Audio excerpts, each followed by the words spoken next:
Ringing up Christopher Browell.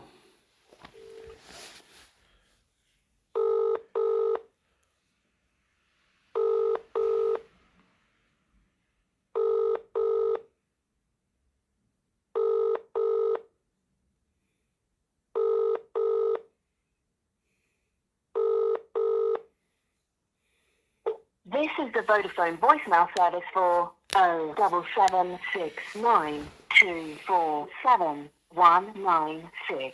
Please leave a message after the tone. When you finish recording, please hang up or press the hash key for more options. Yes, hello, Mr. Browell. It's Mr. Hussain here, once again, leaving yourself another daily message like a broken record every single day.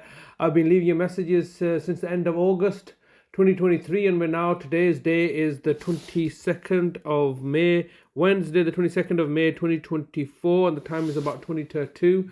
Once again, leaving yourself another daily message asking you about my brother. You know, what kind of legal framework have you used to take my brother? How are you legally holding him? They're just basically just kidnapped him and now putting restrictions and limitations on my ability to contact him. Why had the police put bail conditions in place so I can't see my brother whilst there were court proceedings underway? County court proceedings that naturally resulted in us becoming homeless once again. This is just clearly fraudulent and deceptive and malevolent on your part as a local authority. Hence why you're refusing to engage with me. You know, if you've done everything right, you wouldn't need to hide behind the corporate veil and refuse to engage with me. If you had done everything right, then we wouldn't be in this situation. The reality is that you've not done anything right, have you? You're basically fooling the public, fooling members of the public that you're meant to be serving, that you're doing everything you're supposed adequately. Now, you told me what care home he's in. Obviously, I'm not prepared to visit my brother under these circumstances until I know what my legal rights are, because this is just entrapment. This is exactly what happened. I'm just mindful that this is exactly what happened a decade ago in June, July.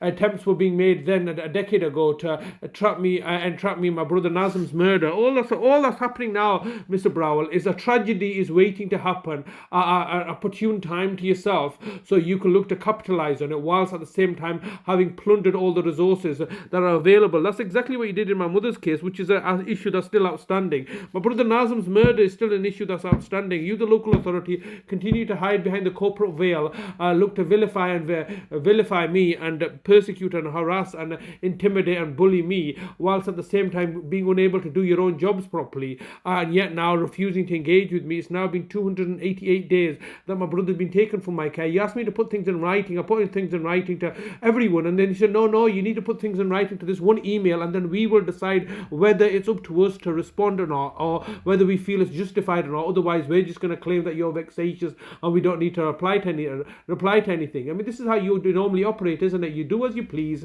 You're above the law because, simply put, you can buy off the judges and the police and all the institutions are back into your public, using public money to buy off institutions to get them to do exactly what you want them to do in order to cover up the local authorities' systemic failures in adult social care.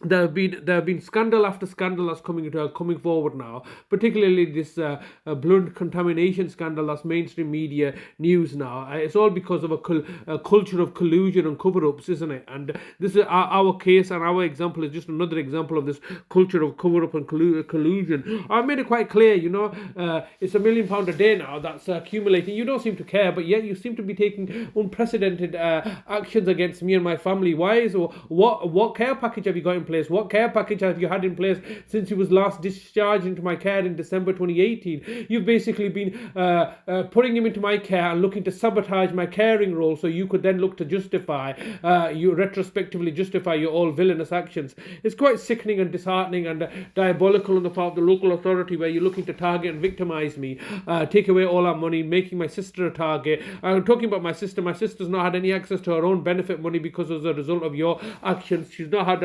as a consequence, she's not even seen her mother in the last year of her life. Now she can't even see her brother. She's a person who's vulnerable. And you seem to be, this is just clearly racially motivated, just diabolically deplorable. I urge you to get in touch with me to let me know to let me know how I can go see my brother without there being any negative consequences to me. But most importantly, I need to know what legal framework you've used to take my brother in the manner that you have done. You've simply lied in order to cover up the court proceedings in order to take possession of the house, in order to put further legal liability on myself. Completely ridiculous, Mr. Browell. I urge you to get your seniors to get engaged with me, to let me know exactly what legal framework you use, because the only thing we're waiting for now is for him to die, aren't we? We're waiting for Talib to die under some unusual circumstances. He tripped and fell, or he had a medical condition, he died of pneumonia, all these things that you're looking to basically torture him, holding him captive, and we're just waiting for him to die now, aren't we? Well, like I said, when he does eventually, you do murder him off, but there's a